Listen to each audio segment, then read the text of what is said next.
జరగలే డిసెంబర్ 7వ తారీఖున ఏదైతే కాంగ్రెస్ ప్రభుత్వం ఏర్పాటు కాగానే కాంగ్రెస్ మేనిఫెస్టోలో పెట్టిన విధంగా ఎగ్జిస్టింగ్ నోటిఫికేషన్ కాకుండా అదనపుగా ఉన్న పోస్టులను యాడ్ చేసి ఏదైతే కొత్త డిఎస్సిని మెగా డిఎస్సిని ఇవ్వాలనే ఒక ఉద్దేశంతో ఒక సంకల్పంతో ముఖ్యమంత్రి గారి ఆదేశాల మేరకు ఆ రోజు చాలా స్పష్టంగా ఏదైతే కొత్త ఎగ్జామినేషన్ సంబంధించి అదనపుగా పోస్టులను యాడ్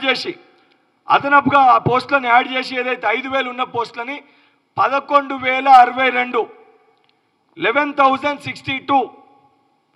11,062 పోస్టులతోటి ఏదైతే సంబంధించి కొత్త డిఎస్సిని కూడా స్పష్టంగా ప్రకటించడం జరిగింది.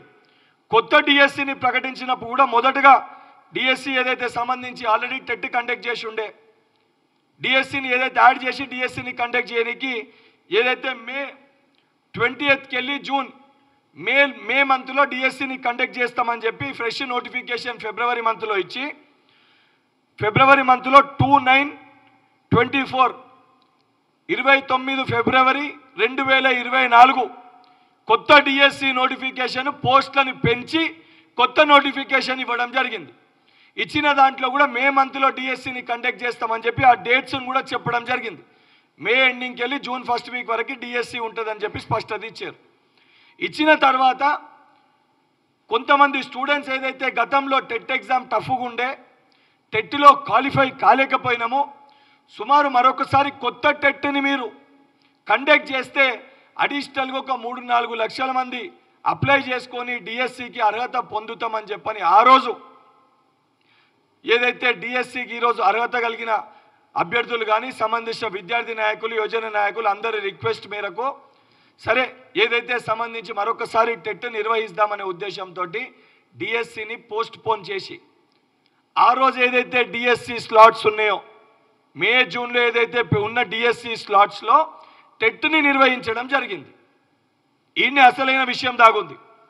ఆ రోజున్న డిఎస్సిని పోస్ట్ పోన్ చేస్తూ టెట్ని ఆ పాత డిఎస్సి డేట్లలో టెట్ని నిర్వహించడం జరిగింది.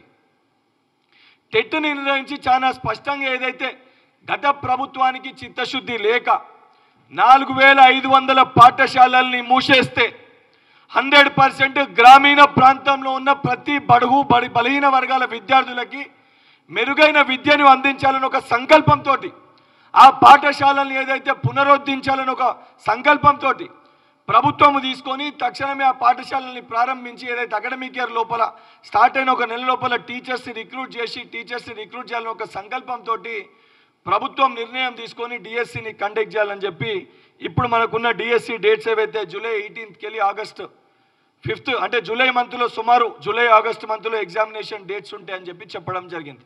సో ఈ ప్రాసెస్ అంతా జరుగుతున్న క్రమంలో ఇది పోస్ట్ పోన్ అవుతుందని చెప్పి ఆలోచన అంటే ఇది పోస్ట్ పోన్ చెయ్యరు అనే ఒక భావనతోటి టీజీపీఎస్సీ ఆ రోజు డేట్స్ని ప్రకటించింది. సో ఇది పోస్ట్ పోన్ అయినాక డిఎస్సి గ్రూప్ 2 అనేది దగ్గర వచ్చింది. ఇది పోస్ట్ పోన్ అయినాక మొదట్లో డేట్స్ ప్రకటించినప్పుడు అంతా క్లారిటీతో ఉంటే మధ్యలో ఏం ఎగ్జామ్స్ లేకుండే. కానీ ఏదైతే ఈ డేట్స్ పోస్ట్ పోన్ అయ్యి డిఎస్సి పోస్ట్ పోన్ అయినాక మళ్ళీ సమస్య ఉత్పన్నమైంది. డిఎస్సి పోస్ట్ పోన్ అయినాక గ్రూప్ 2కి డిఎస్సికి ఒక రోజు గ్యాప్ వారం రోజుల గ్యాప్లను ఎగ్జామ్స్ నిర్వహిస్తామని చెప్పి లాస్ట్ ఇయర్ జరిగిన ప్రాబ్లం అనేది రిపీట్ అయినప్పుడు సరే దాన్ని ఆలోచించి గతంలో కూడా గ్రూప్ 2 పోస్ట్ పోన్ చేయాలని చెప్పి ఒక అందరం కూడా అడిగినామని చెప్పని ఆ రిక్వెస్ట్ను కూడా ముఖ్యమంత్రి గారి దృష్టికి తీసుకొని వెళ్ళడం జరిగింది. ముఖ్యమంత్రి గారు కూడా ఎక్స్ప్లెయిన్ చేయడం జరిగింది. ఎందుకంటే ఎగ్జామ్ రానికి 1 డే గ్యాప్ ఉంటే ఇబ్బంది అవుతుంది, నెంబర్ ఆఫ్ అప్లికెంట్స్ ఎక్కువ ఉన్నారు కాబట్టి దీనిపైన మనం ఆలోచించాలని చెప్పి ముఖ్యమంత్రి గారికి నేను మా యోజన కాంగ్రెస్ అధ్యక్షుడు అదేవిధంగా కొంతమంది శాసనసభ్యులు అందరం కూడా ఎక్స్ప్లెయిన్ చేసి చెప్పడం జరిగింది. వారు కూడా దానిపైన ఆలోచించి సంబంధించిన టీజీపీఎస్సీ చైర్మన్ గారితో మాట్లాడి స్పష్టత ఇస్తామని చెప్పి చాలా క్లియర్గా చెప్పినాక ఈరోజు బీఆర్ఎస్ పార్టీకి సంబంధించిన కొంతమంది వ్యక్తులు బయటికి వచ్చి మీరు మెగా డిఎస్సీ వేస్తాన్నారు 25,000 పోస్టులు ఎక్కడి మీరు వేస్తలేరు అని అనుకుంటూనే 6 నెలలైంది కాంగ్రెస్ ప్రభుత్వం ఏర్పడి 7 నెలలు అవుతుంది ఇప్పటివరకు ఒక నోటిఫికేషన్ ఇస్తలేరని చెప్పి మాట్లాడుతున్నారు. చాలా స్పష్టంగా సూటిగా నేను వాళ్ళకి అడగాలనుకుంటున్న ఒక ప్రశ్న, అసలు ఉద్యోగాలు ఇయ్యన్నా ఉద్యోగాల్ని పోస్ట్ పోన్ చేయమంటారా? ఉద్యోగాలు ఇవ్వమంటారా ఉద్యోగాల్ని పోస్ట్ పోన్ చేయమంటారా? ఒక దిక్కు మీరు మాట్లాడుకుంటూ కేటీఆర్ గారు 7 నెలలు అవుతుంది ఒక నోటిఫికేషన్ ఇవ్వలేదని చెప్పి మాట్లాడుతున్నారు. మరి మీ యొక్క ప్రెస్ మీట్లోనే ఇచ్చిన నోటిఫికేషన్స్ని పోస్ట్ పోన్ చేయమని చెప్పి మీరు చెప్తున్నారు. అసలు అడిగేదానికి మీకన్నా స్పష్టత ఉందా? మీరు అన్నట్టు ఏ ఎగ్జామ్ని ఏ రోజు కండక్ట్ చేయాలి మీకు ఆ చిత్తశుద్ధి ఆ క్లారిటీ మీకన్నా ఉందా? ఈ రోజు ఏదైతే సంబంధించి చాలా స్పష్టంగా మీరు 5,000 పోస్టులు ఇస్తాన్న డిఎస్సిని 6,000 పోస్టులు వేసి పెంచిన మాట వాస్తవమా కాదా?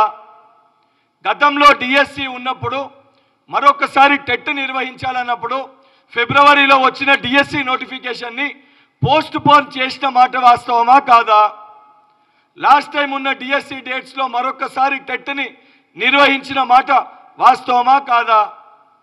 ఈరోజు మీరు అన్న విధంగా డిఎస్సిని 2 నెలల్లో 3 నెలల్లో పోస్ట్ పోన్ చేయమంటే పోస్ట్ పోన్ చేసిన తర్వాత లీగల్ కేసులు కానీ కోర్టు కేసులు చిక్కుముళ్ళు కానీ లేకపోతే రేపు పొద్దున కొత్తగా ఇప్పుడు ఏదైతే బిఎడ్ డిఎడ్ పాస్ అయిన స్టూడెంట్స్ మరొకసారి టెట్ నిర్వహించమని వాళ్ళు డిమాండ్ చేసినా నిర్వహించినప్పుడు ఆ కొత్తగా పాస్ అయిన వాళ్ళు మళ్ళీ మాకు చదువుకోనికి 2 నెలలు సమయం ఇవ్వాలని మళ్ళీ వాళ్ళు డిమాండ్ చేసినా మళ్ళీ నెక్స్ట్ డేట్స్కి మళ్ళీ 2 నెలలు పోస్ట్ పోన్ అయితే అసలు మనము డిఎస్సి నోటిఫికేషన్ని ఇవ్వగలుగుతామా? ఈ యొక్క 11,000 ఖాళీల్ని భర్తీ చేయగలుగుతామా లేదా? ముందు దానిపైన మనం ఆలోచించుకోవాలి.